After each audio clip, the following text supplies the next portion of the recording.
छत्तीसगढ़ में विधानसभा चुनाव और लोकसभा चुनाव के बाद नगरीय निकाय चुनाव को लेकर सियासी बिसात बिछाने की जो शुरुआत हो चुकी है। प्रत्यक्ष और अप्रत्यक्ष प्रणाली से चुनाव को लेकर छिड़ी बहस के बीच भाजपा कांग्रेस को बड़ा झटका देने की तैयारी कर रही है।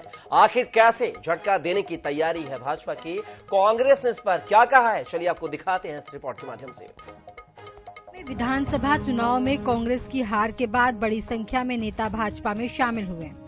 भाजपा ने दावा किया कि लगभग 25,000 लोग पार्टी में शामिल हुए, लेकिन लोकसभा चुनाव के पहले एक बार फिर भाजपा कांग्रेसियों के लिए एडमिशन ओपन का बोर्ड लगाने जा रही है। इस बार निगाहें वार्ड और शहर स्तर के उन नेताओं पर हैं जो पार्षद या महापौर का चुनाव जीत सकते हैं, जो वर्तमान में पार्षद या महापौर के रूप में काम कर रहे हैं या पहले कोई ऐसी भूमिका रही है। लोकसभा चुनाव के दौरान सफीरा साहू के भाजपा प्रवेश के साथ इसकी शुरुआत हो चुकी है।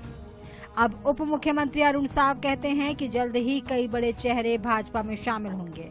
अरुण साव का दावा है कि कई लोगों ने इसके लिए आवेदन भी दिया है।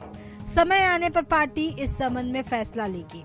दूसरी ओर कांग्रेस के नेता पार्टी छोड़ने वालों को लोभी और धंधेबाज तो बता ही रहे हैं, साथ ही भाजपा पर भी तंज कस रहे हैं। कांग्रेस संचार प्रमुख सुशीलानंद शुक्ला कहते हैं, दूसरी पार्टियों से कार्यकर्ताओं के प्रवेश को लेकर भाजपा के भीतर ही बगावत होने वाला है। भाजपा को इस कदम का नुकसान होने जा रहा है। भारतीय जनता पार्टी के प्रति लोगों में जो आकर्षण बढ़ा है, जनहित के कामों के कारण, पार्टी के रीति नीति के कारण, तो विधानसभा चुनाव से पहले भी बड़ी संख्या में लोग भारतीय जनता पार्टी में शामिल हुए थे।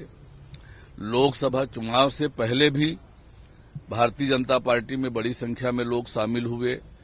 नगरीय निकाय चुनाव से पहले भी भारतीय जनता पार्टी में जो शामिल होना चाहेंगे, निश्चित रूप से पार्टी उन पर विचार करेगी और विचार करके निर्णय करेगी। जिस प्रकार से भारतीय जनता पार्टी प्रलोभन देके, भय दिखा के, लालच देके दूसरे दल के कार्यकर्ताओं को भारतीय जनता पार्टी में शामिल कर रही है, उसका दुष्परिणाम भारतीय जनता पार्टी में बहुत जल्दी देखने को मिलेगा।